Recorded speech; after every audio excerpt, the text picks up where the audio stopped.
네, 시작하겠습니다. 오늘은 산상수훈 29번째 시간입니다. 원수사랑. 해와 비를 통해 아버지의 아들로 완성. 마태복음 5장 45절 말씀입니다. 이같이 한즉 하늘에 계신 너희 아버지의 아들이 되리니 이는 하나님이 그 해를 악인과 선인에게 비추시며 비를 의로운 자와 불의한 자에게 내려주심이라. 아멘. 지난 시간에 이제 무엇에 대해서 말씀을 드렸냐면 이웃사랑과 원수사랑에 대해서 말씀을 드렸죠. 그래서 제가 이웃사랑과 원수사랑이라고 하는 것은 어떻게 보면은 복음의 핵심을 이야기하는 거고 복음의 두 가지 측면을 이야기하는 건데, 이웃사랑이라고 하는 것은 결국은 누가 누구를 사랑하는 것이 이웃사랑인 거냐면 하나님께서 우리를 사랑하시는 것이 이웃사랑이라는 거죠. 우리가 하나님의 이웃으로 존재한다라고 하는 거고, 그러면서 무엇을 말씀하시는 거냐면 마음을 다하고 그다음에 목숨을 다하고 힘을 다하고 뜻을 다하여 하나님을 사랑하라.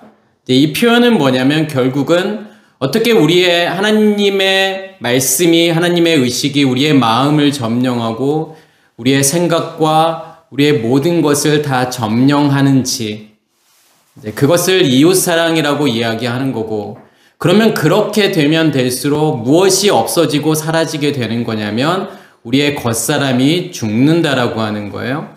그러면 누가 원수냐라고 하는 것을 좀 생각해 본다 그러면 우리의 겉사람으로 존재하고 있는 나 자신이 하나님에게서는 원수사랑이고, 그러면 원수를 사랑한다라고 하는 것은 결국은 우리의 겉사람이 죽는다라고 하는 거죠. 무엇에 의해서 우리의 겉사람이 죽는 거냐면 하나님의 사랑이 내 안에 충만해지면 질수록 우리의 겉사람은 죽을 수밖에 없다라고 하는 거죠. 그래서 우리가 복음을 생각할 때 두 가지 측면을 생각하셔야 돼요.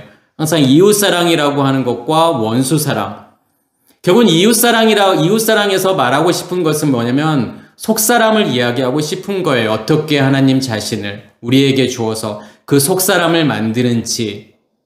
이것을 생명나무라고 이야기하는 거고, 또한 그 생명나무를 통해서 우리 안에 존재하고 있는 선악의 지식의 나무, 그 선악의 지식의 체계를 없애시는 것, 그것을 원수사랑이라고 하는 거죠.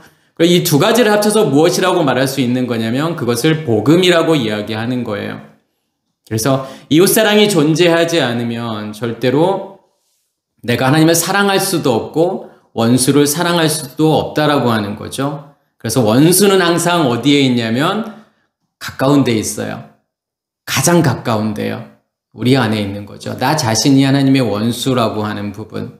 그러면 오늘 말씀도 마찬가지로 그 원수 사랑에 대한 방법, 어떻게 하면 원수를 사랑할 수 있는지에 대한 구체적인 설명이 나오는 부분이에요.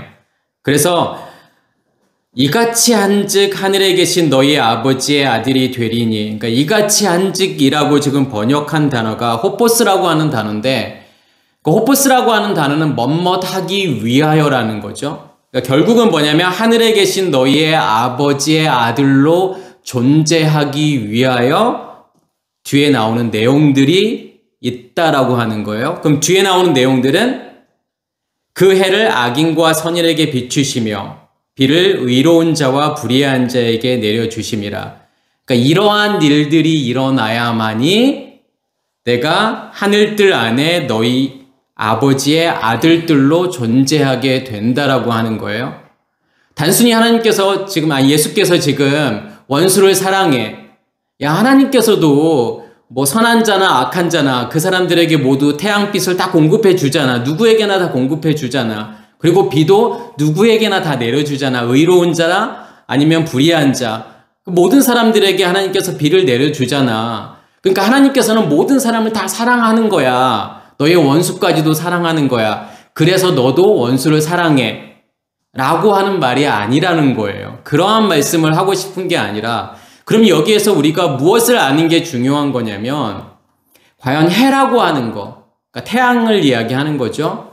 그래서 히브리어로는 셰메시라는 단어를 쓰는 거고, 그리고 비라고 하는 단어, 그러니까 비라고 하는 것은 뒤에서도 말씀을 드리겠지만 마타르라는 단어를 쓰고 또한 게쉔이라고 하는 단어를 써요. 그럼 비라고 하는 것이 무슨 역할을 하는 건지, 왜 태양빛이 선한 자나 악한 자에게 비추시는 거고, 그러면 거기에서 선한 자와 악한 자가 의미하는 게 뭐냐 이거죠. 그리고 하나님께서 비를 의로운 자와 불의한 자에게도 내리신다라고 하는 거예요. 그러면 이 말씀은 뭐냐면 제가 앞에서 설명했던 내용들하고 같다라고 하는 거죠. 이해가 되시죠? 지금 속사람과 겉사람 이야기인 거예요. 결국은 하나님께서 속사람을 만들어야만이, 이웃사랑을 만들어야만이 무엇까지도 이루어지는 거냐면, 같이 이루어지게 되는 거냐면 원수사랑까지도 같이 이루어지게 된다라고 하는 거예요. 그래서 우리가 여기에서 나오는, 제가 이제 태양에 대한 성경의 전체적으로 이 태양이라고 하는 것이 정말 무엇을 이야기하고 있는 건지에 대한 설명을 드릴 거고, 그러니까 비라고 하는 것도 무엇을 이야기하는 건지 성경 전체에서, 그러니까 특별히 우리가 이제 비 그러면은 홍수 사건, 노아 홍수 사건을 또 들 수가 있을 거고, 또한 엘리야 시대에 있었던 3년, 또 이제 3년 반의 그런 가뭄, 비가 내리지 않는 거. 그러면 비가 내렸다가 비가 내리지 않고 다시 비가 내린다라고 하는 것이 이제 어떤 의미가 있는지를 제가 말씀을 드리도록 하겠습니다. 그래서 그러니까 해라고 하는 것은 결국은 태양이라고 하는 거죠. 쉐메시라고 하는 건데 뭐가 태양이냐 이거예요. 그러니까 태양이라고 하는 것은 스스로 빛을 내는 게 태양이죠. 그래서 엄밀히 말하면 과학에서도 별이라고 할 수 있는 것은 스스로 빛을 낼 수 있는 그것을 항성이라고 이야기하는 거죠. 그런 항성만이 별이라고 말할 수 있는 거고, 엄밀히 말하면 지구라던가 뭐 수성, 목성, 금성, 토성 이런 거는 사실은 뭐냐면 별이라고 말할 수가 없어요. 그러니까 빛을 스스로 내는 게 아니라 빛을 반사해서 우리가 그 빛을 보게 되는 거죠. 달도 마찬가지인 거고. 그럼 성경에서는 뭘 지금 이 쉐메시라고 말하고 싶은 거냐면, 우리 안에, 우리의 마음땅 안에 7 등불이 켜져서 그 빛이, 그 불이 계속 타오르게 되는 건데, 무엇에 의해서 그 불이 타오르게 되는 거냐면, 둘째 날에 우리 안에 궁창이 만들어지죠. 이제 그것을 성경에서는 성령의 임함이라고 이야기하는 거고, 성령이 임했다라고 하는 것은 말씀의 근원이 만들어졌다라고 하는 거예요. 그것을 궁창이라고 이야기하는 거고, 그것을 또 샤마임이라고 이야기하는 거예요. 그러면 그 배에서 나오는 생수가, 지성소로부터 나오는 생수가 이제 성소와 휘장을 가르고 있는, 막고 있는 휘장이, 그러니까 성소와 지성소를 막고 있는 휘장이 갈라져서 지성소로부터 말씀이 나오는 거예요. 그 말씀이 기름 부음으로 임해서 이 등불이 꺼지지 않고 계속 타오르게 되는 거. 그러니까 태양빛도 마찬가지잖아요. 언젠가는 없어지겠지만, 그렇지만 계속 끊임없이 타오르게 되는 거죠. 마치 그거와 같다라고 하는 거예요. 정말 우리 안에 그 등불이 타고 있느냐? 그러니까 몇째 날을 지금 이야기하고 싶은 거냐면 셋째 날을 이야기하고 싶은 거예요. 그럼 쉐메시라고 하는 것을 한마디로 이야기하면 뭐라고 말할 수 있는 거냐면 씨가 진 열매라고 말할 수 있는 거예요. 그러면 씨라고 하는 것은 결국은 생명을 이야기하는 거고, 생명이라고 하는 것은 빛을 이야기하는 거고, 불을 이야기하는 거예요. 그것을 무엇이 감싸고 있는 거냐면 과육이 감싸고 있는 건데, 과육이라고 하는 것은 기름이잖아요. 말씀이죠. 그래서 기름 부음이 계속 임해서 이 등불이 꺼지지 않고 타오르는 그 상태를 무엇이라고 설명하고 있는 거냐면 씨가 진 열매라고 설명하고 있는 거고, 그것을 쉐메시라고 이야기하고 있다라는 거예요. 그래서 우리 안에 쉐메시가 존재한다? 그러면 우리 안에 뭐가 타고 있는 거냐면 7 등불이 타고 있는 거예요. 그러니까 처음에는 무엇만이 존재하고 있었냐면 달빛만이 존재하고 있었죠. 그러니까 달빛이라고 하는 것도 엄밀히 말하면 태양빛이에요. 같은 빛이에요. 그러니까 첫째 날 우리 안에 빛이 임하게 되고, 이 불은 무엇에 의해서 계속 타오르게 되는 거냐면, 먼저는 밖에 있는 말씀이, 내가 밖에서 듣는 말씀이 기름 부음으로 임해서 이 불은 타게 되죠. 처음에는요. 그것을 달빛이라고 이야기하는 거예요. 그렇지만 그 말씀은 그쳐지게 되는 거고, 어디에서부터 말씀이 나와야 되는 거냐면 지성소로부터요. 우리 안에 있는. 거기서부터 말씀이 나와서 타게 되면 그것을 쉐메시라고 이야기하는 거죠. 그러면 이 쉐메시라고 하는 것에 의해서 그러면 악인과 선인에게 다 비춘다라고 하는 것은, 그러면 선인이라고 하는 것은 토브잖아요. 토브라고 하는 것은 무엇이라고 생각하시면 되냐면, 무엇이 선이라고 말할 수 있는 거냐면 하나님 자신이 선인 거고 하나님의 드러나심을 선이라고 이야기하는 거예요. 토브라고 이야기하는 거예요. 그러면 내 안에서 등불이 타고 있기 때문에 누가 드러나는 거죠? 누가 더 분명해지고 누가 더 선명해지게 되는 거냐면 하나님이라는 존재가 더 분명해지고 선명해지는 거예요. 그것을 선인에게 지금 비췄다라고 표현하는 거고, 악인에게도 비추는 것은 뭘 이야기하는 거냐면 결국은 우리 안에 7 등불이 타오르게 된다라고 하는 것은 무엇을 위한 거죠? 제가 앞에서 설명을 드렸던 것처럼 하나님의 존재를 분명하고 선명하게 드러내기 위한 거고, 하나님이라는 존재가 선명하고 분명하게 드러나면 드러날수록 무엇이 심판받는 거죠? 악인이라고 하는, 악이라고 하는 것이, 그러니까 라라고 하는 그 악이 심판을 받는 거예요. 우리의 겉사람이 심판을 받는 거예요. 이 두 가지가 동시에 이루어진다라고 하는 거죠. 무엇이 우리 안에 존재하고 있을 때, 우리 안에 쉐메시가, 다시 말해서 그것을 씨 가진 열매가 존재하고 있을 때 이러한 일들이 일어난다라고 하는 거죠. 그러면 이러한 말씀을 우리가 이해하고 있다 그러면, 그러니까 성경에는 두 가지의 이제 놀라운 기적과 같은 일이 일어나는 사건들이 있어요. 제가 지금 설명을 드릴 거예요. 첫 번째는 뭐냐면 여호수아 10장에 나오는 내용이에요. 그러니까 여호수아가 10장 12절에서부터 14절까지 내용인데, 여호와께서 아모리 사람을 이스라엘 자손에게 넘겨주시던 날에 여호수아가 여호와께 아뢰어 이스라엘의 목전에서 이르되, 태양아 너는 기브온 위에 머무르라. 달아 너도 아얄론 골짜기에서 그리할지어다. 태양이 머물고 달이 멈추기를 백성이 그 대적에게 원수를 갚기까지 하였느니라. 야살의 책에 태양이 중천에 머물러서 거의 종일토록 속히 내려가지 아니하였다고 기록되지 아니하였느냐. 그러니까 여호수아 10장에서 놀라운 사건이 한번 일어나죠. 그리고 또 한 사건은 뭐냐면 열왕기 하 20장에 보면은 히스기야 때 또 엄청나게 신기한 사건이 한번 일어나잖아요. 해시계의 그림자가 뒤로 가는 사건이 일어나요. 그러면 과연 이 사건을 우리가 어떻게 봐야 될까요? 그러니까 과학에서는 이러한 일들이 말도 안 되는 소리라고 할 수밖에 없어요. 왜 그러냐면 태양이 멈춘다? 그러니까 여호수아 10장에 나오는 것처럼 태양이 멈춘다라고 하는 것은 결국은 어떤 현상인 거죠? 지구가 자전을 하기 때문에 태양이 동쪽에서 떠서 서쪽으로 지는 거잖아요. 그러면 태양이 멈췄다라고 하는 것은 지구가 자전을 멈추게 되는 거예요. 그러면 지구의 자전 속도는 사실은 엄청난 속도로 자전하고 있는 거예요. 우리가 못 느껴서 그러는 거죠. 그러니까 1670km 시속.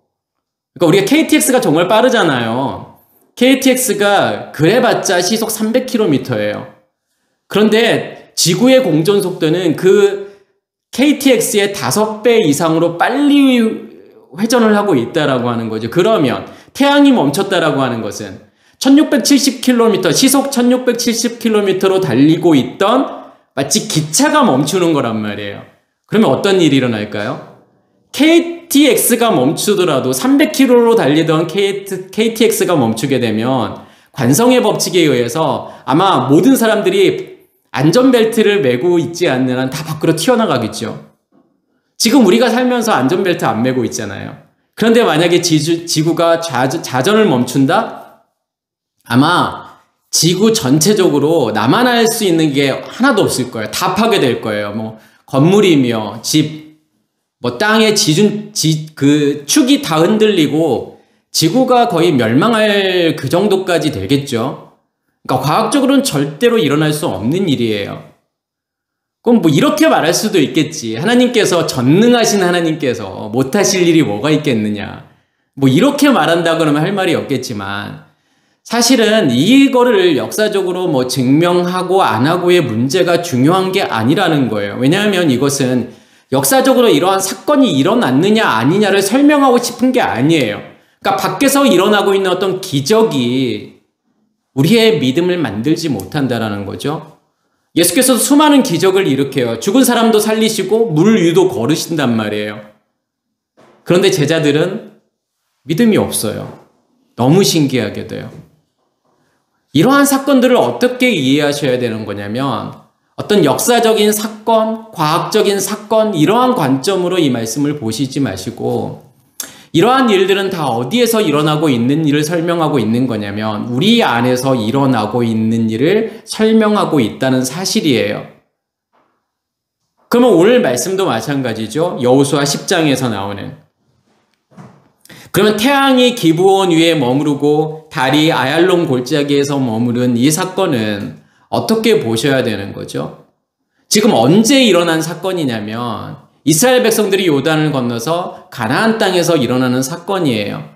그러면 가나안 땅에 내가 들어갔다라고 하는 개념은 몇째 날에서 몇째 날로 넘어가는 사건을 이야기하는 거냐면 이제 셋째 날에서 넷째 날로 넘어갔다라고 하는 거고 요단을 건넜다라고 하는 거고 또한 오순절이 우리 안에 왔다라고 하는 거죠. 오순절이 왔다라고 하는 것은 어떠한 의미가 있는 거냐면 내 안에 쉐메시가 존재하고 있고 7 등불이 존재하고 있고 그것으로 나를 비추게 되는 거고 그것을 큰 광명체라고 이야기하는 거고 그것을 세상을 향해서도 비추게 되잖아요.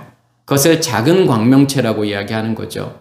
왜냐하면 나를 통해서 나가는 빛은 그 빛을 받는 사람 입장에서는 무엇으로 인식할 수밖에 없는 거냐면 달빛으로 인식할 수밖에 없다라는 거예요. 작은 광명체로 인식할 수밖에 없다라는 거예요. 지금 무엇을 심판하기 위한 걸까요? 아모리라고 하는 것을, 이 단어는 에몰이라고 하는 단어인데 이 에몰이라고 하는 단어는 뭐냐면 산이라고 하는 뜻이 있어요. 그러니까 우리가 어떠한 단어하고도 관련이 있다라고 생각할 수 있는 거냐면 아마르라고 하는 말씀을 이야기하는 거죠. 말하다. 그리고 에몰이라고 하는 단어도 마찬가지로 같은 자음을 써요. 그러면 어느 정도 의미가 통한다라고 하는 거고 왜냐하면 아까 제가 에몰이라고 하는 단어는 산을 이야기하는 거잖아요. 산이라고 하는 것은요. 높은 거잖아요. 그러니까 무엇으로 높아 있느냐의 문제예요. 어떠한 의식의 체계로. 그러니까 우리 안에 간직되어져 있는 선악의 의식의 체계가 그 체계로 쌓고 쌓여서 어떠한 산을 만들 수도 있는 거고 아니면 하나님의 의식이 내 안에서 계속 쌓여가서 만드는 산일 수도 있는 거예요. 그래서 산에는 성전이 존재하는 거고 산에서는 어떠한 일이 또 일어나게 되는 거냐면 우상숭배가 일어나게 되는 거예요. 그래서 성경에서 산이라는 단어가 나오면 무엇에 어떠한 체계에 의해서 쌓여져 있는 산인지를 보셔야 되는 거죠. 여기에서 아모리를 하나님께서 심판하시겠다라고 하는 것은 그러면 이 아모리라고 하는 것은요. 선악의 지식의 체계로 쌓아놓았던 그 산 그것을 하나님께서 심판하시겠다라고 하는 거죠. 무엇으로 심판하시겠다라고 하는 거냐면 해, 쉐메시, 태양으로 하나님께서 심판하시겠다라고 하는 거예요. 그러면서 태양아 너는 기브온 위에 머무르라. 기브온이라는 단어는 제가 지난 시간에 솔로몬의 1000번제를 설명하면서 말씀을 드렸죠. 우리 안에 여전히 존재하고 있는 작은 산들. 그러면 이 작은 산들을 뭐라고 이해하면 되는 거냐면 우리 안에 감춰져 있는 꼭꼭 숨겨져 있는 그 산들. 그러니까 나라는 존재. 도둑질의 문제를 이야기하고 싶은 거예요. 감춰져 있는 거. 드러나지 않고 감춰져 있는 것들. 수없이 많은 나가 존재하고 있다라는 거죠. 그것을 하나님께서 하나하나 전부 다 찾아내서 드러내시겠다라고 하는 거예요. 그게 기브온이라는 거고 무엇을 비추어서요? 쉐메시, 내 안에 있는 7 등불에 의해서 내 안에 있는 작은 어두움조차도 전부 다 찾아내서 다 드러내시겠다라고 하는 것이 도둑질의 문제예요. 감춰져 있는 거예요. 꼭꼭 감춰져 있는 것을 다 드러내시겠다라고 하는. 그래서 태양아 너는 기브온 위에 머무르라. 이 머무르다라고 하는 단어가 다맘이라고 하는 단어를 쓰는데 이 다맘이라고 하는 단어는 멈추다, 그만두다라는 뜻도 있고 멸하다, 삭제하다라는 뜻이 있어요. 전부 다. 하나도 남김없이 다 없애시겠다라고 하는 거죠. 그리고 달아 너도 아얄론 골짜기에서 그리할지어다. 그러니까 내 안에서는 무엇이 없어지게 되는 거냐면 기브온을 하나님께서 없애시겠다라고 하는 거고, 나를 통해서 드러나는 그 빛을 통해서 다른 사람들 안에 있는 아얄론의 상태를 없애시겠다라고 하는 건데, 이 아얄론이라고 하는 것은 뭐냐면, 아얄이라고 하는 것은 숫사슴을 이야기하는 거고, 이 아얄이라는 단어는 울이라고 하는 단어에서 온 건데, 울이라는 뜻은 어떤 뜻이냐면 배, 복부를 이야기하는 거고, 힘, 권능, 권세를 이야기하는 단어가 울이라고 하는 단어예요. 그래서 우리가 알고 있는 엘로힘이라고 하는 단어도 어디에서 온 단어인 거냐면 이 울이라고 하는 단어에서 온 거예요. 어떠한 힘이 내 안에 존재하고 있느냐잖아요. 그러니까 내 안에 무엇이 힘으로 존재하고 능력으로 권세로 존재하고 있느냐? 그 근원이 뭐냐 이거죠. 무엇이 만들어 놓은. 그러니까 용이 만들어 놓은, 사탄이 만들어 놓은, 마귀가 만들어 놓은 그 질서, 체계가 내 안에 존재하고 있는 거고, 그것을 하나님께서 무너뜨리시겠다라고 하는 거죠. 내 안에 있는 빛을 세상을 향해서 비추어서. 그게 아얄론 골짜기라고 하는 거예요. 태양이 머물고 달이 멈추기를 백성이 그 대적에게 원수를 갚기까지. 그 원수는 결국은 우리의 겉사람인 거고, 우리의 겉사람이 죽는 그날까지 하나님께서 이 빛을 비추시겠다라는 거죠. 이 불은, 내 안에 존재하고 있는 이 불은 절대로 꺼지거나 소멸되지 않는 불이라는 거예요. 없어지지 않는 불이에요. 우리의 대적들이, 우리의 겉사람이 완전히 죽을 때까지 끊임없이 이 불은 타오른다라고 하는 거죠. 실제로 우리 안에 그러한 일이 일어나고 있는지를 지금 물어보는 거죠. 그러면서 야살의 체계, 태양이 중천에 머물러서 거의 종일토록 속히 내려가지 아니하였고, 그러니까 중천이라고 하는 것은 뭐냐면 하늘 가운데, 그리고 종일토록이라고 하는 것은 이 종일이라고 하는 이 탐함이라고 하는 이 단어를 쓰죠. 이 단어는 뭐냐면 흠이 없는, 깨끗한. 그러니까 우리를 하나님께서 흠이 없고 깨끗한 존재로 만드시는 그날까지 이 불은 꺼지지 않고 타오르게 된다라고 하는 거죠. 그러니까 야샬의 책이라고 지금 나오는 이 야샬이라고 하는 단어가 야샤르라고 하는 단어인데, 야샤르라고 하는 단어는 어떤 뜻이 있냐면 고든, 바른이라고 하는 뜻이 있어요. 그러니까 어떠한 역사적인 책에 이 내용이 다 기록되어져 있다, 지금 이걸 설명하고 싶은 게 아니라, 그러면 이 야샬의 책이라고 하는 것은 요한계시록의 내용들로 본다 그러면 무엇이라고 말할 수 있을까요? 생명책이라고 말할 수 있겠죠. 그 생명책이라고 하는 것의 정체는 바로 예수 그리스도라고 하는 거죠. 생명나무라고 또 그렇게 생각하시면 돼요. 결국은 생명책에 의해서 심판을 받는 거예요. 그러니까 그 책에 우리의 어떤 행위가 기록되어져 있는 것이 아니라는 거죠. 그것을 심판하시겠다라고 하는 것이 아니라 그 생명책에는 누구의 이름이 기록되어져 있다고 제가 말씀을 드렸죠. 우리의 이름들, 김아무개, 박아무개, 이러한 이름들이 기록되어져 있는 것이 아니라 예수 그리스도라고 하는 셈, 그 이름이 기록되어져 있다라고 하는 거고, 결국은 그 이름에 의해서 심판을 받게 된다라고 하는 것을 표현하고 싶은 거죠. 아까도 제가 말씀을 드렸던 것처럼 이게 역사적 사실이냐 아니냐? 이게 과학적 사실이냐 아니냐? 또 뭐 창조과학회에서는 실제로 일어났다라고 하는 증거가 뭐 발견되었다. 그게 발견되고 안 되고가 아무 문제가 아니에요. 아무 의미가 없는 거예요. 우리의 믿음하고 무슨 상관이 있는 거죠? 실제로 이러한 일이요. 태양이 우리 안에서 대적을 완전히 없앨 때까지 그러한 일들이 일어나고 있느냐가 중요하겠죠. 정말 그 쉐메시가 내 안에 존재하고 있다라고 하는 그 분명함. 아, 이 하나님의 불이 내 안에서 정말 꺼지지 않고 계속 타올라서 나를 보게 하는 거구나. 하나님을 드러내고 있구나. 하나님을 증거하고 있구나. 이것을 볼 수 있으셔야 되는 거예요. 그래서 이러한 사건이 전에도 없었고 후에도 없으리니 어떤 역사적 사건이 아니라는 거죠. 이러한 일들, 어떠한 일들이요. 이 쉐메시가 내 안에 존재해서 나의 대적을 원수로 완전히 없애는 그 일들은 전에도 없었고 후에도 없겠죠. 지금 일어나고 있는 일이니까요. 이제 그걸 설명하고 싶은 거예요. 또 아까 열왕기 하 20장에 나오는 20장 8절에서 11절에 나오는 또 엄청난 기적이 하나 또 일어나잖아요.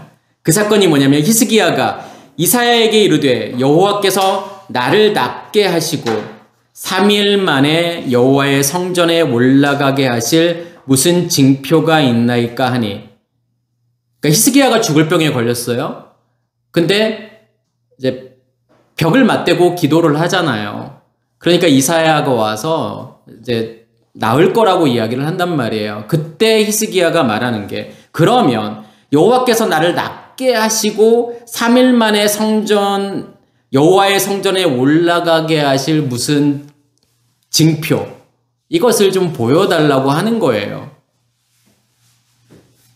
3일 만에라고 지금 하는 것이 셋째 날 안에서라는 뜻이죠. 그러니까 어떤 증거를 지금 바라고 싶은 거죠? 하나님, 정말 내가 병에 걸려서 죽게 생겼는데 하나님, 내가 열심히 기도했더니 하나님께서 응답을 받은 거예요. 내가 너 고쳐줄 거야. 아니, 하나님 못 믿겠어요. 어떤 징표를 좀 주세요. 그럼 내가 믿을게요. 지금 그런 내용이 아니라는 거예요. 마치 그러한 내용인 것처럼 생각이 되어지니까 사람들이 열심히 기도하고 어떤 응답 받으면 하나님, 이것이 확실하게 이루어진다라고 하는 어떤 보장을 할 수 있는 것을 나에게 보여주세요라고 또 기도하잖아요. 지금 어떠한 징표를 이야기하는 거죠? 그래서 셋째 날을 이야기하고 싶은 거라는 거예요. 셋째 날 안에서 성전으로 올라간다라고 하는 이 표현은 결국은 셋째 날에서 넷째 날로 넘어가는 그 징표가 뭐냐 이거예요. 어떠한 일이 일어나야만이, 내 안에서 어떠한 일이 일어나야만이 내가 그것을 확증할 수 있느냐 이거예요. 내가 씨 가진 열매가 존재하고 있고 내 안에 메오르트가 그 광명체들이 존재하고 있어서 내가 세상을 향해서 빛을 비추고 있는 존재구나 라고 하는 그 징표가 뭐냐 이거예요. 여기에서 히스기야라고 하는 단어는 하자크라는 단어를 쓰잖아요. 하자크라는 단어는 뭐냐면, 그러니까 에스겔도 마찬가지예요. 에스겔이라고 하는 단어도 하자크에서 온 단어인데, 하자크라는 것이 같이 묶여지고 같이 꼬여지다라는 뜻이 있어요. 누구와 함께요? 그리스도와 함께. 내가 같이 묶여지고 꼬여지는 것이 히스기야예요. 그러면 히스기야라는 말 속에 이미 셋째 날 안이라고 하는, 셋째 날이라고 하는 것에 대한 내용들이 담겨져 있다라고 보셔야 되는 거예요. 그러면서 이사야가 이르되 여호와께서 하신 말씀을 응하게 하실 일에 대하여 여호와께로부터 왕에게 한 징표가 이 말이니 해 그림자가 10도를 나아갈 것이니까 혹 10도를 물러갈 것이니까 하니. 해시계가 있는데 해시계에 이제 그림자를 가지고서 우리가 이제 시간을 보잖아요. 근데 이것도 마찬가지로 역사적인 사건 이런 게 중요하지 않다라고 하는 거예요. 그 당시에 해시계가 실제로 존재했는지 아닌지 정확하지도 않을 뿐더러 정말 우리가 생각하고 있는 몇 도, 5도, 10도, 15도, 이 360도라는 개념이 그 당시에 있었을까? 그 당시의 시대를 보면은 이게 우리가 이제 보통 역사에서는 히스기야의 재임 기간을 BC 715년에서부터 687년으로 보고 있는데, 그러면 BC 600년, 700년 그 시대에 우리나라로 따지면 뭐 고조선이나 되겠죠? 그 고조선이 있는 그때에 과연 각도라는 개념이 있었을까요? 그 10도라고 하는 것이 무슨 의미가 있는지, 과연 그렇게 정확하게 10도를 측정할 수 있는 과연 그런 개념들이 있었을까요? 그렇지 않다라는 거죠. 이게 역사적인 팩트냐 아니냐는 중요하지 않아요. 왜냐면 그 팩트라고 하는 것조차도 시대가 지날수록 다 바뀌어요. 영원할 것 같은 물리의 법칙도요, 절대로 깨지지 않을 것 같은 물리의 법칙도요, 깨져버리는 것이. 그럼 뭐가 팩트예요? 영원한 팩트라고 하는 게 존재할 수 있을까요? 진리라고 하는 게 존재할 수 있을까요? 그렇지 않다라는 거예요. 여기에서도요. 뭘 말하고 싶은 걸까요? 해의 그림자가 생기고 그것을 앞으로 10도를 옮길까요? 뒤로 10도를 옮길까요? 과학적으로는 정말 말도 안 되는 일이지요. 아까 제가 여호수아가 이제 태양을 멈추게 하는 사건은 지구가 자전을 멈추는 건데 이건 더 엄청난 일이에요. 그러니까 뒤로 10도를 간다라고 하는 것은 자전을 멈추는 게 아니라 자전이 반대 방향으로 이제 지구가 돌아가 버리는 그러한 일들이 일어나는 거니까 지구가 멈췄다가 멈추는 것도 뿐만 아니라 반대로도 돌아가 버리는 거잖아요. 과학적으로 절대로 일어날 수 없는 일이고 설령 일어난다고 하더라도 그게 우리의 믿음과는 전혀 상관이 없다라고 하는 사실이에요. 그럼 뭘 이야기하고 싶어서 지금 하나님께서 이러한 이야기를 했을까? 그 그림자가 10도 앞으로 가고 뒤로 가는 이 사건을 통해서 뭘 말하고 싶은 걸까?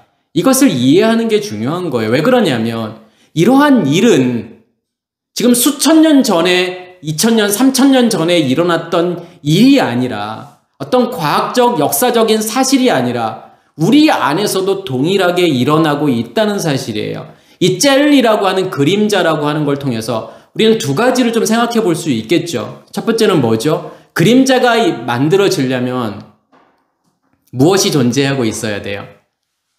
빛이 있어야 되잖아요. 빛이 없는 사람에게는 그림자라고 하는 것이 존재하지 않아요. 그냥 어둠만이 존재하고 있겠죠. 일단 무엇에 관한 거냐면 내 안에 무엇이 있다라는 가정하에 지금 이 젤리라고 하는 그림자가 성립이 되는 거냐면 우리 안에 쉐메시가 있다라고 하는 빛이 존재하고 있다라는, 다시 말해서 씨 가진 열매라고 하는 것이 존재하고 있기 때문에 그림자가 생기는 거고, 또 하나는요. 그러니까 이 그림자가 생긴다라고 하는 것은 결국은 낮이라고 하는 시간이 존재하고 있다라고 하는 거고, 또 하나는요. 어떻게 해야 그림자가 생기죠? 무언가가 이 빛을 막고 있어야 돼요. 그러니까 지구가 밤이 존재할 수 있는 것은 뭐냐면 태양빛이 비추는데 무엇이 지금 막고 있는 거지, 이 빛을요? 지구가요. 땅이 이것을 막고 있기 때문에 그 반대편은 그림자가 생기잖아요. 그 그림자를 무엇이라고 이야기하는 거냐면 밤이라고 이야기하는 거예요. 결국은 우리의 겉사람이 존재한다라고 하는 것은, 그러니까 그림자가 생긴다라고 하는 것은 무엇을 이야기하는 거냐면 무엇인가 그 빛을 막고 있는 것이 존재하고 있다라는 거예요. 그게 뭘까요? 하나님의 빛을 온전히 비추지 못하게 막고 있는 걸, 그것을 우리의 겉사람이라고 이야기하는 거예요. 그러면 그림자라는 걸 통해서 두 가지를 말하고 싶은 거죠. 첫 번째는요, 욤이 존재하고 있다. 그리고 라일라, 밤이 존재하고 있다. 이 두 가지를 이야기하고 싶은 거예요. 그러면 10도라고 하는 것은, 그러니까 어떤 각도를 이야기하고 싶은 게 아니에요. 왜 굳이 10도죠? 5도일 수도 있고 15도, 20도일 수도 있고. 왜 굳이 10도여야 할까요? 이 10이라고 하는 숫자의 의미가 뭐냐면, 그러니까 11조를 이야기하는 거고 10을 하나로. 그럼 누구를 이야기하는 거죠? 이 10이라고 하는 것은요? 예수 그리스도를 이야기하는 거고, 그 10을 하나로라고 하는 그 11조라고 하는 것의 핵심은 뭐냐면 씨 가진 열매인 거예요. 그 씨 가진 열매가 내 안에 존재하고 있을 때 우리가 10을 하나로 가지고 있다 이야기할 수 있는 거고, 그 예수 그리스도가 우리 안에 하나로 존재하고 있다 이렇게 말할 수 있는 거고, 여기에서 이 도라고 하는 것은 뭐냐면 마알라라고 하는 단어를 쓴데, 이 마알라라고 하는 단어는 알라에서 온 거예요. 그러니까 알라라고 하는 이 단어는 뭔가 올라가다, 증가하다라는 뜻이 있어요. 그러면 10이라고 하는 것이 씨 가진 열매인 거고, 그 씨 가진 열매가 내 안에서 확장되어져 가는 거, 자라는 거, 그것을 지금 10도라고 표현하고 있는 거예요. 그러면 그 10도의 상태에서 그것이 앞으로 가느냐 뒤로 가느냐는 뭘 이야기하고 싶은 거죠? 그게 아까 제가 그림자라고 하는 단어를 통해서 설명하고 싶은 거예요. 그러니까 앞으로 간다라고 하는 단어가 할라크라는 단어인 건데, 이게 할라크라는 단어는 뭐냐면 걷다라는 뜻이에요. 하나님께서 우리를 끌고 가신다라고 하는 거죠. 우리의 속사람은 하나님과 함께 그렇게 앞으로 가게 되어 있다라고 하는 거죠. 그 10이 내 안에 실제로 존재하고 있다 그러면, 10도라고 하는 것이 내 안에 존재하고 있다 그러면 그 빛은 우리 안에서 계속 확장되어져 간다라는 거예요. 그래서 여기에서 할라크라는 단어를 쓰면서 또 하나는 어떤 단어를 쓰는 거냐면 나타라는 단어를 써요. 나타라고 하는 것도 펼치다, 확장하다라는 뜻이 있어요. 그 씨 가진 열매가 내 안에서 계속 확장되어져 가는 것을 10도 앞으로라고 지금 표현하는 거고, 10도 뒤라고 하는 이 단어는 슈브라고 하는 단어를 쓰죠. 슈브라고 하는 것은 뭐냐면 방향을 바꾸다라는 뜻이 있어요. 돌아가다. 그래서 우리가 회개라고 하는 이 단어가 슈브라고 하는 단어를 쓰는 거예요. 그러면 뒤로 10도 간다라고 하는 의미는 뭘까요? 슈브가 우리 안에서 일어나는 거예요. 무엇에 의해서? 10도라고 하는. 10도라고 하는 것을 한마디로 이야기하면 씨 가진 열매에 의해서, 그 씨 가진 열매를 통해 우리의 의식이 죽는 것, 우리 안에 있는 어둠이 드러나는 것, 우리 안에 있는 밤이라고 하는 시간이 드러나는 것, 우리의 겉사람을 하나님께서 죽이시는 것, 그것을 10도 뒤라고 이야기하는 거예요. 이게 증거가 된다라고 하는 거죠. 우리가 셋째 날을 살고 있다라고 하는 증거가 무엇일 수밖에 없는 거냐면 그 선명함. 하나님께서 내 안에 존재하고 있고 이 빛이 내 안에 존재하고 있고 존재하고 있다라고 하는 것은 그 하나님에 대한 것이 더 선명해지고 분명해지게 된다라는 거예요. 이 등불이 내 안에 타고 있다라고 하는 그 선명함, 그 분명함. 그것이 내가 셋째 날을 살고 있다라고 하는 증거라고 하는 거죠. 그리고 내 안에서 끊임없이 뭐가 일어나는 거냐면 슈브가 일어나는 거예요. 회개가 일어나는 거예요. 회개는 그래서 우리가 하는 게 회개가 아니라고 제가 말씀을 드리잖아요. 회개는 내가 하는 게 아니에요. 지금까지는 내가 하는 거라고 생각을 했잖아요. 그래서 하나님 나 이것도 잘못했고 저것도 잘못했고 열심히 열거했지만 열거할 수조차도 없고요. 무엇이 잘못인지조차도 몰라요. 무엇이 죄인지조차도 모르는데 뭘 회개하실 거예요? 회개할 수 있는 게 아무것도 없어요. 그냥 하나님께서 내 안에 들어오셔서 나의 겉사람을 죽이시는 거, 나를 바꾸시는 거, 그 불로 태우시는 거, 나의 겉사람을 태우시는 그 모든 과정들을 다 무엇이라고 말씀하시는 거냐면 회개라고 말씀하시는 거고, 그래서 회개는 아무나 할 수 있는 게 아니라는 거죠. 고해성사식 회개는 누구나 할 수 있어요. 언제든 할 수 있어요. 아무 때나 할 수 있어요. 그렇지만 이 회개는, 진짜 회개는 아무나 할 수 없어요.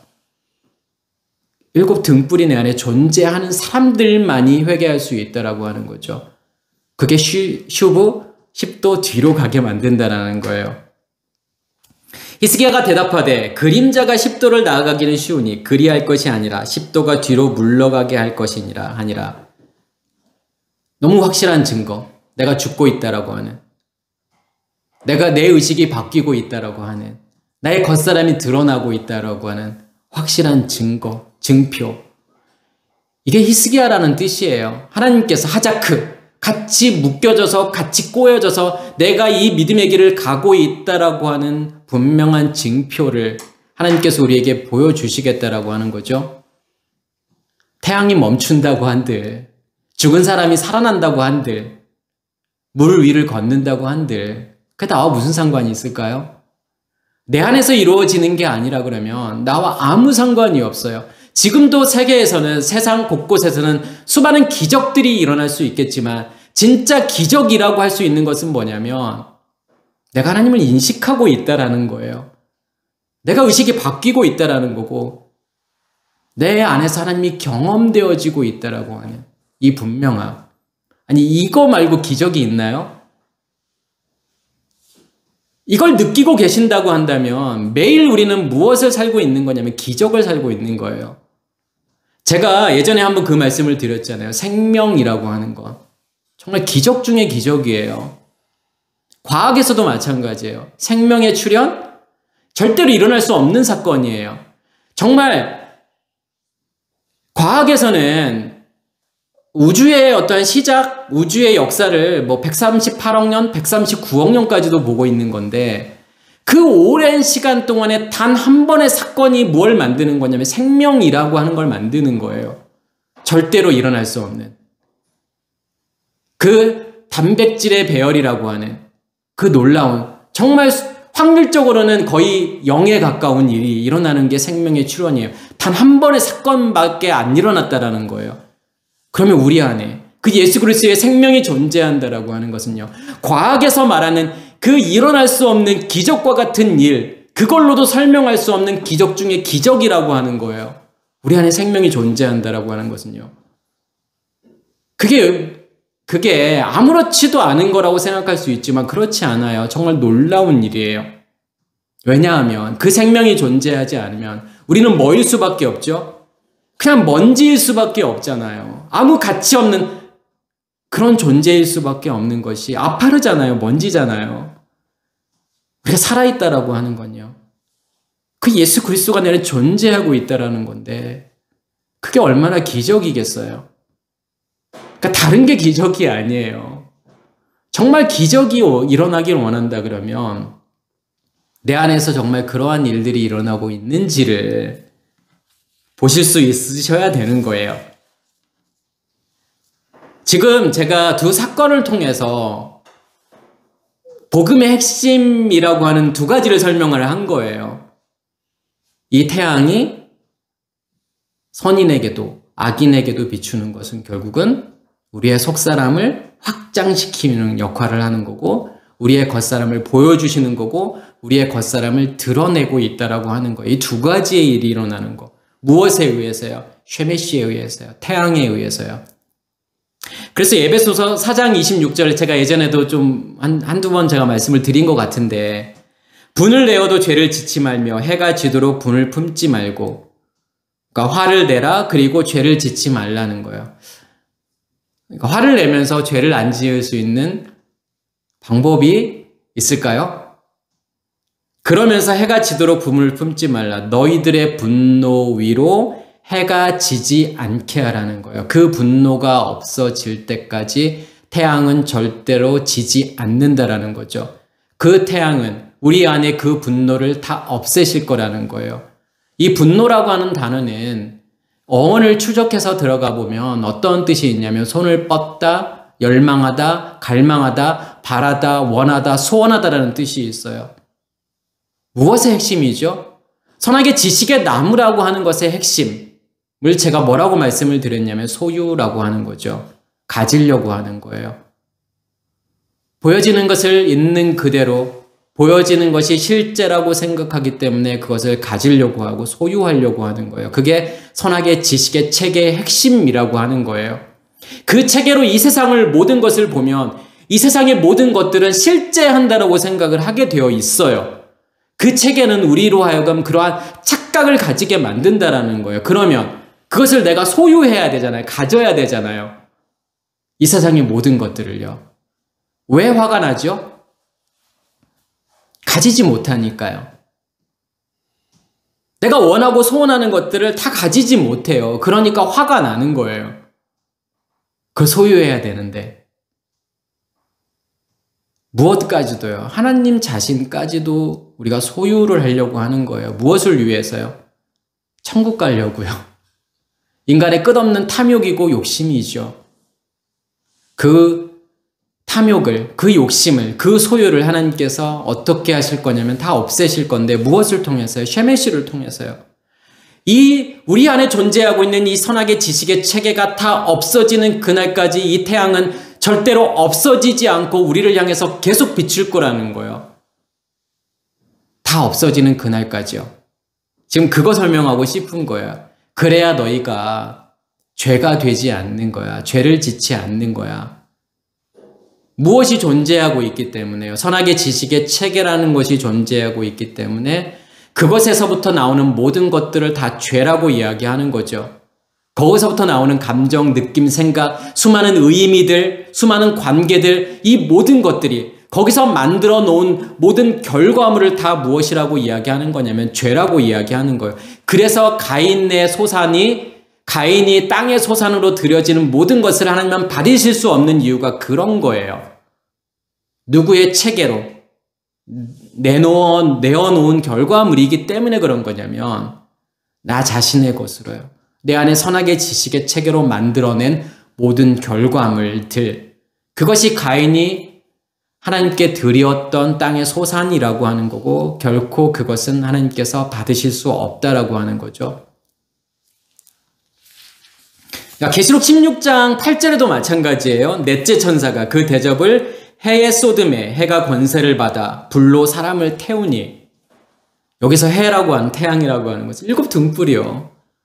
7 대접이 기름이잖아요. 기름이 쏟아져서 그 등불의 불이 계속 타오르게 되니까 그것을 심판이라고 이야기하는 거고, 그것을 7 대접의 심판이라고 이야기하는 거예요.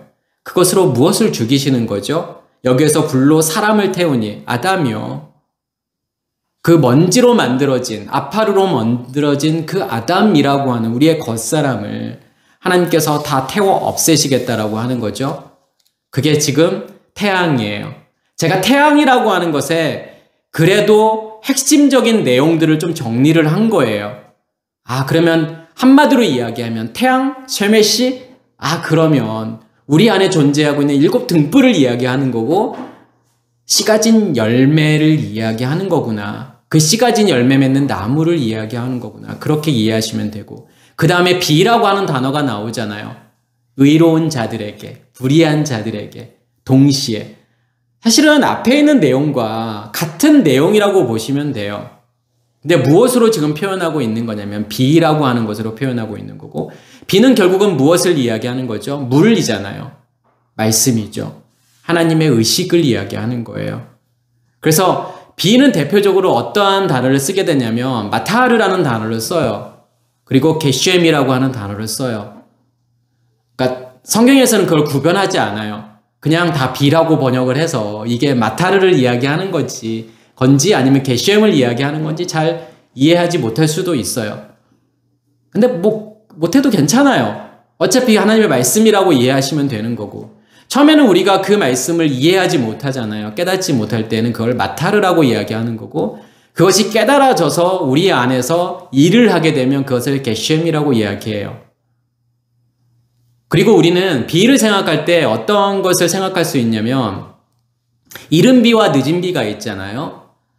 그래서 이른 비라고 하는 것은 보통 이제 10월에서 11월에 내리는 그 비를 이른 비라고 이야기하는 거고, 이제 이른 비가 온다라고 하는 것은 결국은 우기가 시작이 되는 거예요. 그러니까 이스라엘의 그 날씨는, 계절은 우리나라 같이 봄, 여름, 가을, 겨울이라기보다는 우기와 건기로 나누어져요. 그 우기의 시작이 10월에서 11월이에요.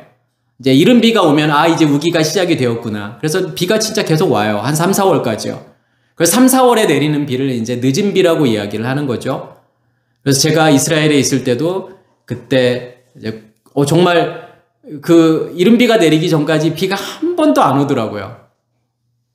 그러더니 진짜 감쪽같게도 10월이 되니까 이제 그때 우리가 초실절이 되어서 예루살렘에 갔던 적이 있는데 그때 이른 비가 오더라고요. 이제 10월에서 11월에 비가 내리기 시작하면서. 근데 우리나라 마치 장마처럼 계속 오는 건 아니지만 그래도 비가 계속 와요. 중간중간에 이제 계속 오죠.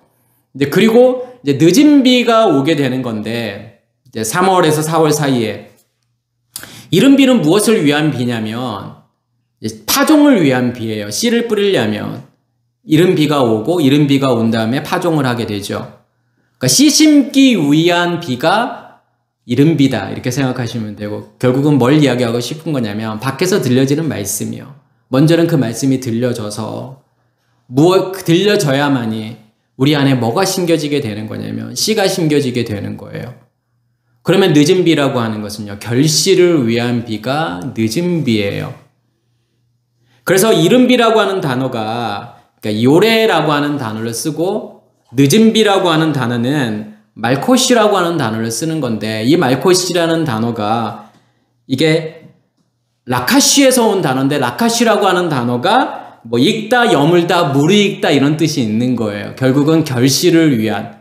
우리 안에 씨 가진 열매가 맺으려면 어떠한 말씀이 들려져야 되는 거냐면 지성소로부터 나오는 말씀이요.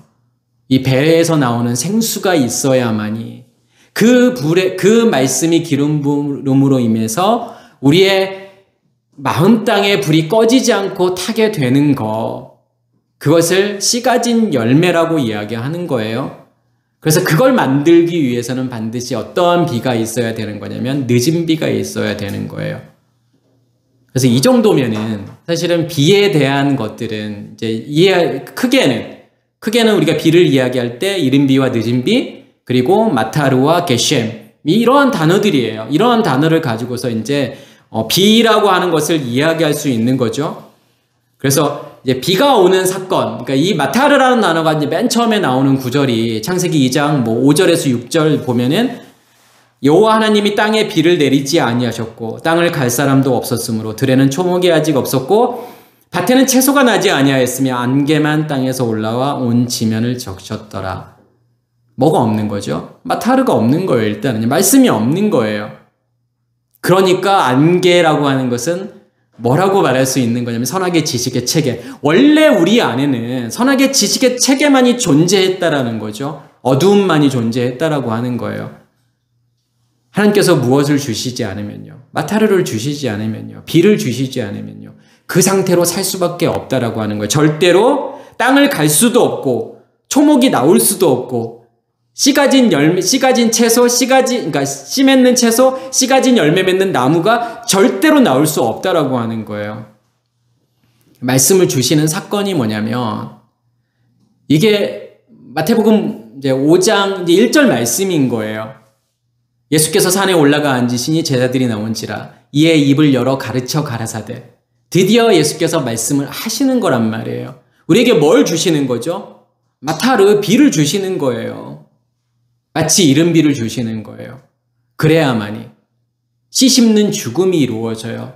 내가 예수와 함께 십자가에 죽음을 죽게 된다라고 하는 거죠. 우리의 의식이 깨어지는 거예요. 나를 보게 되는 거예요. 그게요. 그래야만이 부활이 이루어지게 되잖아요.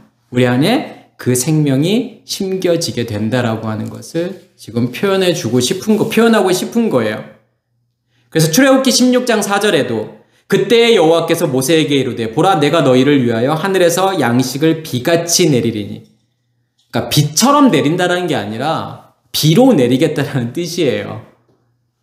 그래서 이 말이 비로 내리는 양식이라고 하는 거지, 그러니까 뭐뭐처럼이라고 하는 단어는 딱히 있는 게 아니에요. 왜냐하면 만나가 비로 내린다 그러면 좀 이상하잖아요. 그냥 비처럼 내린다고 해야 이게 문장이 이게 어색하지 않기 때문에 비처럼이라고 번역을 했지만 비로, 그러니까 마타르로 우리에게 주시겠다라고 하는 거고, 백성이 나가서 일용할 것을 날마다 거둘 것이니라. 그게 게셈이라고 하는 의미예요. 하나님께서 마타르로 주시지만 그것을 내가 일용할 양식으로 거둔다라고 하는 것은, 그것이 나의 양식이 된다라고 하는 것은 게셈이 된다라고 하는 거죠.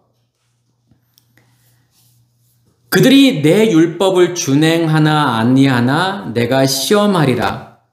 그러니까 율법을 준행한다라고 하는 것은 말씀, 그 율법이라고 하는 그 말씀이, 그 토라가 내 안에서 일하고 있다라고 하는 거죠. 그래서 얄라크라는 단어를 쓰는 거예요. 걷는 거예요. 누가 걷는 거죠? 말씀이 스스로 걷는 거예요. 우리 안에서요. 스스로 걷는다라고 하는 것은 일한다라고 하는 거예요. 그러니까 그들이 내 율법을 준행하나 안 하나 그렇게 번역을 하니까 우리는 뭐라고 생각하냐면, 내가 하나님의 율법을 지켜야 된다라고 생각을 한단 말이에요. 그렇지만 하나님께서 말씀하시고 싶은 것은, 그 율법이라고 하는 것은 하나님 자신이 율법이잖아요. 그래서 토라라고 하는 단어를 제가 무엇이라고 설명을 드렸냐면 예수 그리스도가 토라인 거예요. 예수 그리스도가 말씀이고 그 말씀 스스로가 얄라크 걷는 거예요. 스스로 일하시는 거예요.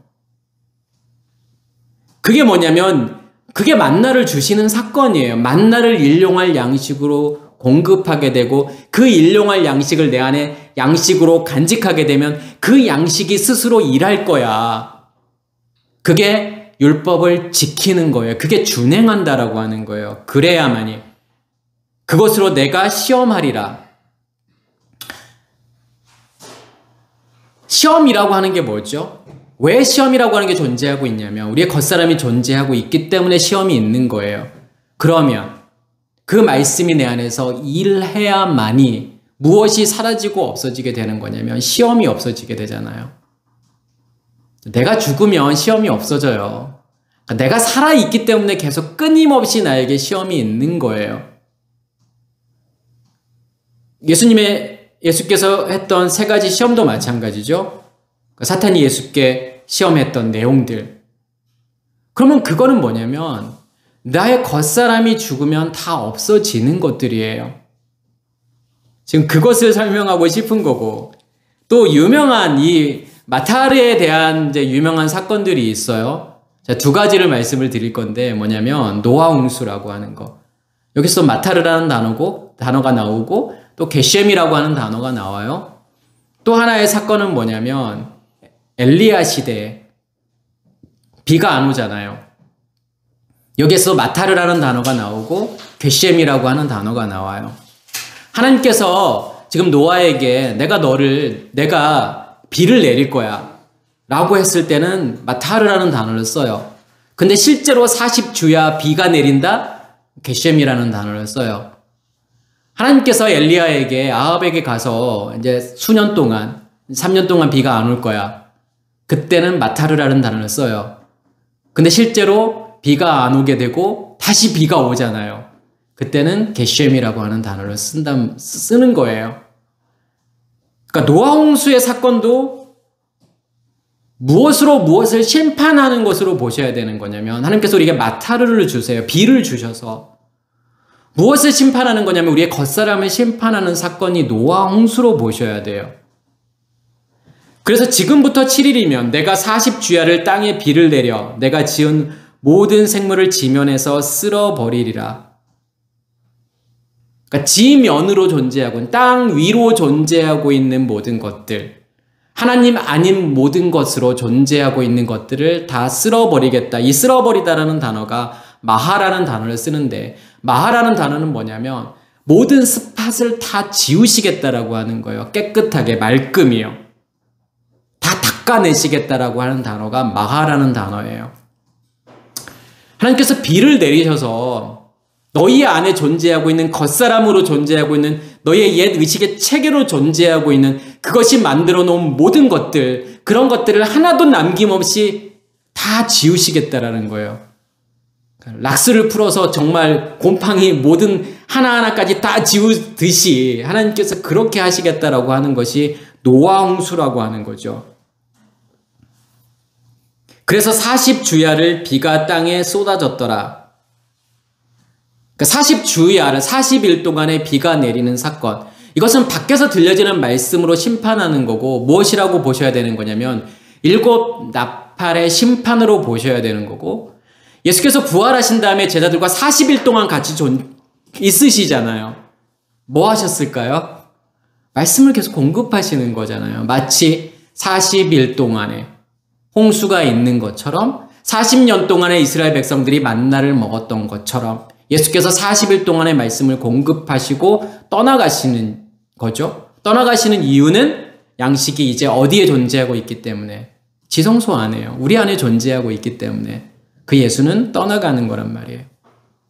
그게 지금 노아 홍수를 이야기하는 거예요. 그래서 40일이라고 하는 그 말씀으로 우리를 심판하는 사건, 이렇게 이해하시면 돼요.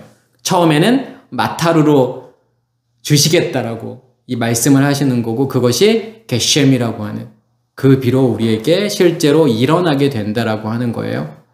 그러니까 열왕기상의 17장, 18장에 나오는 내용들도 마찬가지예요. 거기에서 길르앗에 우거하는 자 중에 디셉 사람 엘리야가 아합에게 말하되 내가 섬기는 이스라엘의 하나님 여호와께서 살아계심을 두고 맹세하노니 내 말이 없으면 수년 동안 비도 이슬도 있지 아니하리라 하니라. 엘리야라고 하는 것은, 그러니까 엘리라고 하는 것은 뭐냐면 나의 하나님이라는 뜻이에요. 엘로힘을 이야기하는 거죠. 그리고 야라고 하는 것은 뭐냐면 여호와를 이야기하는 거예요. 그래서 나의 하나님 여호와라고 하는 단어가 엘리야라는 뜻이에요. 이것도 마찬가지로 그 엘로힘이라고 하는 것은 말씀을 이야기하는 거고, 여기에서의 여호와라고 하는 것은 우리 안에 7 등불이 타고 있는 상태, 그가 존재한다라는 뜻이 여호와잖아요. 뭐가 존재하는 거죠? 그 빛이요. 그 불이 내 안에 타고 있을 때. 그럼 이 엘리야라고 하는 것은 결국은 그 말씀이 내 안에 공급되어져서 7 등불이 꺼지지 않고 계속 타고 있는 상태. 다시 하나님의 일하심을 이야기하는 것이 엘리야라는 거죠. 그리고 엘리사라고 하는 것은요. 그 엘이라고 하는 그 말씀을 통해서 야샤 구원이라는 뜻이잖아요. 결국은 구원이라고 하는 것은 뭐냐면 하나님의 의식의 확장이라고 하는 것이 엘리사예요. 그래서 우리가 엘리야와 엘리사를 어떻게 생각하시면 되는 거냐면 이게 모세의 사역과 여호수아의 사역. 왜냐면 여호수아라는 뜻도 마찬가지로 야샤라는 단어에서 왔기 때문에요. 같은 의미라고 보시면 돼요. 엘리사라는 의미하고요. 그래서 엘리야라고 하는 것은 하나님의 일하심을 이야기하는 거고 여기에서 아합이라고 하는 것은 우리는 아합을 생각하면은 나쁜 이스라엘의 왕 그렇게만 생각하는데 그 아합이라고 하는 모습이 우리의 모습이라고 하는 것을 보실 수 있으셔야 돼요. 왜 하나님께서 아합 굳이 다른 왕들도 되게 악랄한 왕들도 되게 많고 그러는데 굳이 왜 아합일까? 아합 시대에 꼭 이러한 일들이 꼭 왜 일어나야 되지라고 생각할 수 있잖아요. 아합이라고 하는 단어는 아흐라고 하는 단어와 아부라고 하는 단어의 합성어예요. 아흐라고 하는 것은 형제라는 의미고 아부 그러면 아버지라는 뜻이에요. 그래서 아버지의 형제 이렇게 지금 번역을 해요. 아합이라고 하는 뜻이요. 뭘 이야기하고 싶은 걸까요? 아합이라고 하는 걸 통해서요. 아흐라고 하는 형제를 통해서 어떤 형제요? 예수라고 하는 그 형제를 통해서 내가 그 형제와 함께 십자가의 죽음을 죽는 거 그리고 그 생명이 내 안에 심겨지는 거 그게 아흐라고 하는 단어로 설명하고 싶은 거고 아부라고 하는 것은요. 하나님의 성전의 완성이잖아요. 그 생명이 내 안에 심겨서 결국은 그걸 통해서 하나님이라고 하는 존재가 내 안에서 확장되어져 가는 거. 그래서 성전을 완성하는 것을 아부라고 이야기하는 거예요. 결국은 이 비가 내렸다가 비가 내리지 않고 다시 비가 내리는 이 다시 비가 내리는 것은 처음의 비가 아니라고 생각을 하시면 돼요. 처음의 비는요. 밖에서 들려지는 말씀이 비로 임했다 그러면 그 다음에 내리는 비는요. 3년 후에 3년 반 후에 내리는 비는 뭘 이야기하고 싶은 거죠? 새로운 말씀으로 주시는 거잖아요. 그러니까 지성소로부터 나오는 말씀. 그러니까 야고보서 5장에는 5장 17절에는 3년 6개월이라고 표현을 하잖아요. 그러니까 여기서는 3년이라고 이야기하고 야고보서에서는 3년 6개월이라고 한단 말이에요. 뭔가 착오가 생긴 건가요? 그런 게 아니라 이 반절이라고 하는 헷지라고 하는 것은 뭐냐면 연결이라고 보셔야 돼요. 그러니까 셋째 날과 넷째 날을 연결하는 결국은 3년 반이라고 하는 것은 결국은 넷째 날로 가는 과정이라고 보시면 되겠죠. 같은 의미예요, 사실은요. 왜냐하면 셋째 날에 씨 가진 열매를 넷째 날에 무엇이라고 말하기 때문에 그런 거냐면 메오로트 광명체들이라고 말하기 때문에 그래요. 그래서 결국은 아합이라고 하는 것을 아흐 그리고 형제의 죽음 그 죽음을 통해서 내 안에 생명이 심겨지고 그 아부 하나님의 성전으로 완성이 되는 아버지로 완성을 하시는 그것을 지금 이 사건 그러니까 비가 왔다가 안 왔다가 다시 비가 오는 이 사건을 통해서 보여주고 싶은 거죠. 그러니까 17장 5절에는 그가 여호와의 말씀과 같이 하여 곧 가서 요단 앞 그릿시냇가에 머물매. 그러니까 엘리야라고 하는 인물을 통해서 복음이라고 하는 것이 무엇인지를 설명하고 싶은 거예요. 그러니까 예수라고 하는 존재를 통해서 예수의 탄생과 또 세례와 십자의 죽음과 부활과 떠나가심과 다시 오심이라고 하는 이 전체 그림을 통해서 복음이 무엇인지를 설명하는 것과 같은 거라는 거예요. 왜 그릿시냇가로 보냈을까요? 왜 그릿시냇가로 보내서 굳이 까마귀가 물어다 주는 것을 먹게 하셨을까요? 왜 굳이 까마귀여야만 할까요? 다른 새들도 많을 텐데. 그러니까 그릿이라고 하는 단어는 이제 크리트라고 하는 단어인데 이게 분리를 의미하는 거예요. 이게 카라트에서 온 건데 카라트라고 하는 것이 분리하다, 나누다라는 뜻이 있어요. 그래서 우리가 크리투트라고 하는 이혼 증서를 제가 설명할 때 같은 단어, 그러니까 어원이 같은 거예요. 카라트에서 온 단어예요. 뭔가를 분리해내는 거예요. 뭘 분리해내는 거죠? 우리 안에 있는 속사람과 겉사람을 분리해내는 거예요. 무엇을 통해서요? 그 시냇물을 먼저는 먹어야 되는 거예요. 밖에서 들려지는 말씀이잖아요. 그것을 또 무엇이라고 설명하는 거냐면 까마귀가 물어다 주는 것을 먹어야 돼요. 이 까마귀라고 하는 오레브라고 하는 단어는 아라브에서 온 단어예요. 근데 아라브라는 단어는 사라지고 없어지다라는 뜻이에요. 그래서 아라브에서 온 단어가 아라비아, 사도 바울이 있었던 곳이죠. 하나님께서 왜 굳이 사도 바울을 아라비아로 보냈을까? 같은 의미예요. 그리시네가로 보내는 것과 같은 거예요. 거기에서 속사람과 겉사람의 분리가 일어나는 거예요. 그게 아라비아라는 거고, 이 아라브에서 온 단어가 또 유명한 단어가 있죠. 에레브, 저녁이라는 단어. 하나님께서 끊임없이 첫째 날, 둘째 날, 셋째 날을 이야기하면서 반복해서 사용하시는 단어. 저녁이 되고 아침이 되니 이는 첫째 날이니라. 저녁이 되고 아침이 되니 이는 둘째 날이니라. 저녁이 된다라고 하는 것은 우리의 겉사람의 사라지고 없어짐을 저녁이라고 하는 것으로 표현하는 거고, 그렇게 된 만큼 보케르, 아침이 온다라고 하는 것은 하나님의 의식의 확장을 보케르, 아침이라고 말씀을 하시는 거예요. 그래서 까마귀인 거예요. 노아 홍수 때도 마찬가지죠. 까마귀를 먼저 내보내고 까마귀가 그 무리를 계속 왔다 갔다 해요. 어떨 때까지요? 그 물이 다 빠질 때까지요. 무슨 말이냐면 우리의 의식이 사라지고 없어질 때까지 그 까마귀에 의해서 우리가 없어지고 우리의 의식이 죽는 것을 지금 설명하고 싶은 거죠. 그래서 하나님께서 그리시네가로 보내고 까마귀를 통해서 떡과 고기를 계속 공급하시는 거예요. 그렇지만 그 물은, 그 시냇물은 말라야 돼요. 왜 그러냐면 만나가 그치는 사건과 같은 거예요. 우리 안에 양식이 존재하고 있기 때문에요. 우리 안에 그 말씀이 존재하고 있기 때문에요. 그리고 난 다음에 18장 1절에 보면 많은 날이 지나고 제3년에 여호와의 말씀이 엘리야에게 임하여 이르되 너는 가서 아합에게 보이라. 내가 비를 지면에 내리라. 비가 안 온 것 같은데 그 안에서도 비가 있었잖아요. 그 3년이라는 시간 동안에 아예 말씀이 공급되지 않았다고 생각하지만 그 말씀이 공급이 되죠. 누구를 통해서 공급하시죠? 사르밧 과부에 관한 내용이 나오잖아요. 거기서 기름이 끊이지 않고 다시 비가 올 때까지 계속 하나님께서 뭘 공급하셨던 거냐면 말씀을 계속 공급하셨던 거예요. 그리고 이 3년이 되매 아합에게 가서 뭐가 있을 거라고 말하는 거냐면 마타르가 있을 거라고 말하는 거예요. 왜냐하면 우리 안에 있는 말씀도 마타르예요. 지성소 안에 나오는 말씀도요. 처음에는 마타르로 받을 수밖에 없어요. 이해되지 않은 말씀. 그것을 방언이라고 이야기하는 거고, 내가 셋째 날에서 넷째 날로 넘어가는 오순절이 왔다라고 하는 것은 결국은 그 말씀이, 그 마타르가 무슨 뜻인지를 이해하게 되고 깨닫게 되면 그것을 무엇으로 받게 되는 거냐면 게셈으로 받게 되는 거예요. 그게 통변이라고 이야기하는 거죠. 말씀이 들려지는 거예요.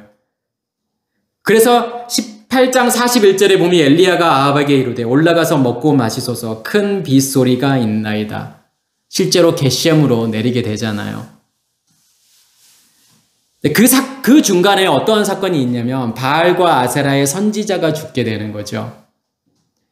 그래서 바알과 아세라의 선지자가 죽게 되는 걸 통해서 그 죽음만큼 우리 안에 그 거짓 선지자가 죽은 만큼 우리의 의식이 죽은 만큼 무엇으로 우리가 말씀을 인식하게 되는 거냐면 게셈으로 인식하게 된다라는 거죠. 말씀이 들려지고 깨달아지는 거예요. 말씀이 들려지지 않고 깨달아지지 않는 이유는 뭐냐면 여전히 무엇이 존재하고 있기 때문에 그런 거죠. 우리의 겉사람이 존재하고 있는 거고 밤이라고 하는 시간이 존재하고 있기 때문에 들려지지 않는 거예요. 그렇지만 무엇에 의해서요? 우리 안에 존재하고 있는 쉐메시 태양에 의해서 밤은 계속, 밤이라는 시간은 사라지고 없어질 거라는 거잖아요. 그래서 계시록에 보면은 21장, 22장에 보면 무엇이 없어지는 거죠? 새하늘과 새 땅이 만들어지게 되면요. 그 전까지는 무엇을 계속 말하고 싶은 거냐면 20장까지는 심판에 대해서 계속 이야기하잖아요.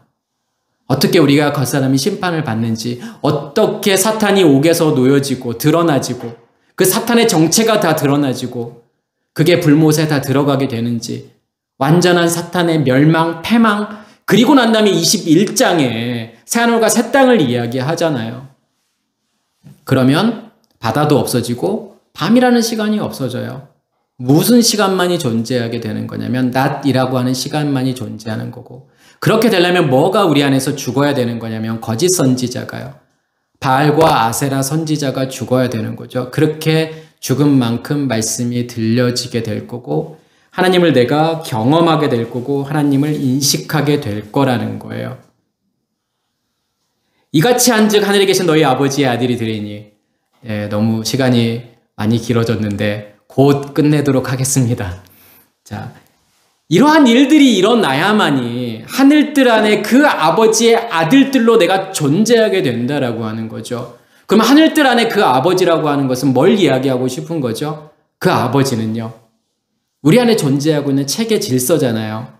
그 집, 우리 안에 성전이라고 하는 것의 핵심은 뭐죠, 결국은요? 그 체계 질서를요.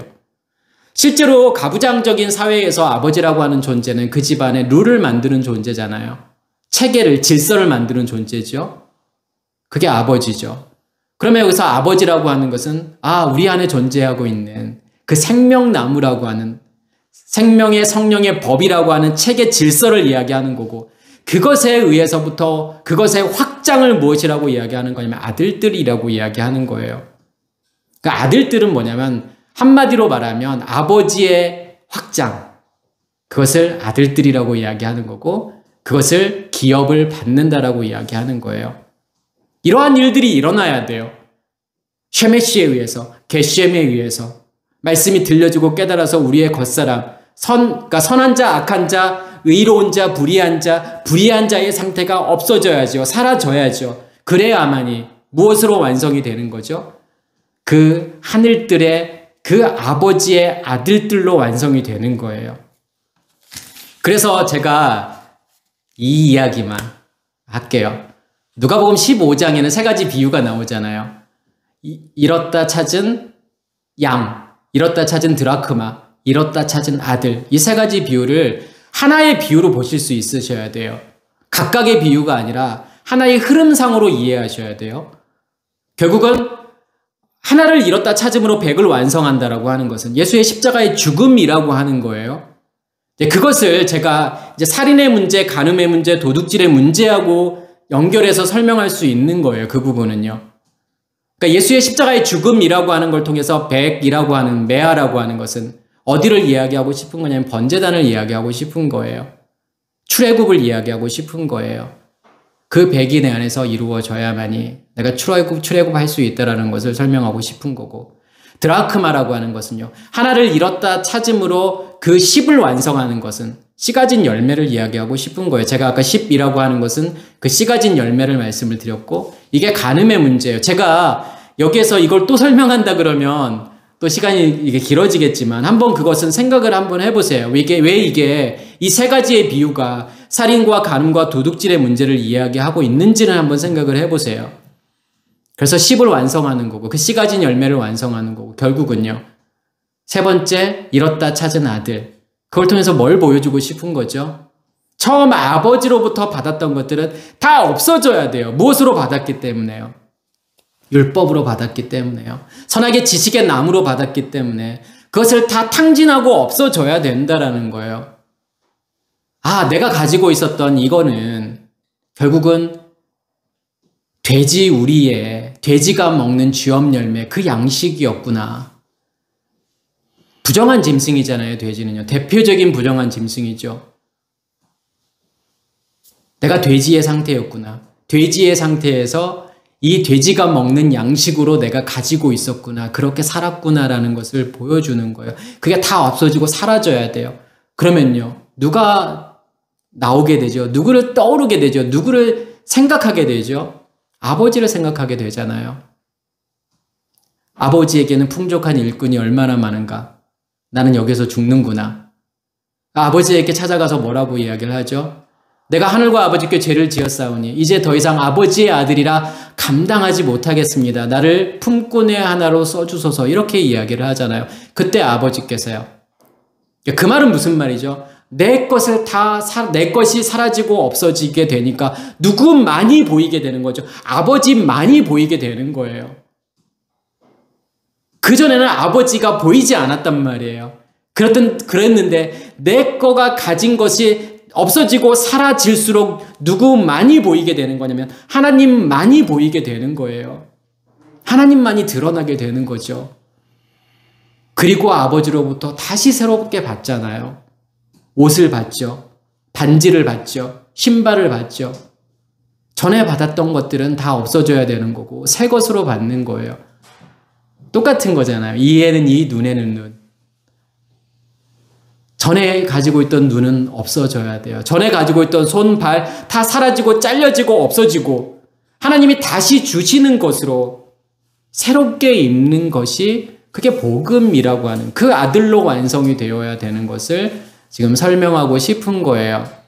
그게 진정한 아버지의 아들이라고 하는 것을 설명하고 싶은 거죠. 그 아버지로 존재하는 그 아버지의 확장, 아버지가 가진 것을 다 물려받는 그 전체를 물려받는 그것을 아들이라고 이야기하는 거예요. 오늘 말씀은요. 완전한 복음이잖아요. 그 태양이라고 하는 것이 그리고 그 비라고 하는 것이 나에게 어떠한 역할을 하는지 정말 우리 안에 이 쉐메시라고 하는 것이 존재하고 있는가? 너무 중요한 포인트예요. 이 불이 타고 있고 지성소에서는 말씀이 계속 공급해서 이 불이 나를 덮고 있는 것이 너무 분명하고 확실해야만이 그것보다 더 확실한 증거는 없다라는 거예요. 하나님께서 우리에게 보여줄 수 있는 기적이요? 그거밖에 없어요. 그거 말고 밖에서 일어나는 모든 것들이요? 그건 하나님께서 말하고 싶은 기적이 아니에요. 그냥 우리가 원하는 기적이죠. 그래서 이러한 일들이 우리 안에서 실제로 일어나게 되고 우리가 그 아버지의 아들들로 존재하는 우리 모두가 되기를 간절히 소원합니다. 마치겠습니다.